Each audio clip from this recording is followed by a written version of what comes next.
नमस्कार. मी सौ वीणा विनोद दाणी, नाशिकहून नर्मदे हर. मला 2015मध्ये नर्मदा परिक्रमाची माहिती मिळाली होती.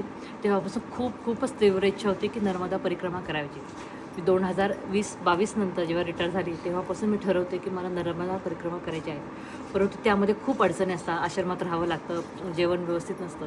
परंतु आपण एक गृहस्थी आणि घरात राहणारे असल्यामुळे मला असं राहण्याची व्यवस्थित सोय आणि जेवणाची व्यवस्थित सोय अशा पद्धतीने परिक्रमा पाहिजे ती शोधत होतो आम्ही. आणि एका मर्यादेच्या कृपेने आम्हाला एका ठिकाणी यांच्याकडून एक तुमचा पत्ता मिळाला आणि यांच्या जे निसर्ग भैया यांच्या टूरने एकदम छान परिक्रमा होते, सगळ्या सोयी चांगल्या आहे आणि आपल्याला चांगलं मैयाजीचं दर्शन होतं. अशी माहिती मिळाल्या मी बडोद्याचं एवढं लांब असून सुद्धा विचार न करता अगदी बुकिंग केलं. निसर्ग भैयाशी बोलून बुक केलं आणि मला इथे येऊन खूप आनंद वाटतो की तुमच्यामुळे आमची नर्मदा परिक्रमा परिपूर्ण झाली, छान झाली आहे.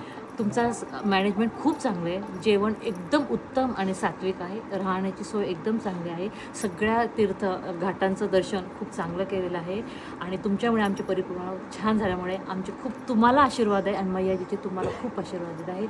नर्मदे हर, नर्मदे हर, याच्या पुढे मला शब्द नाही आहे.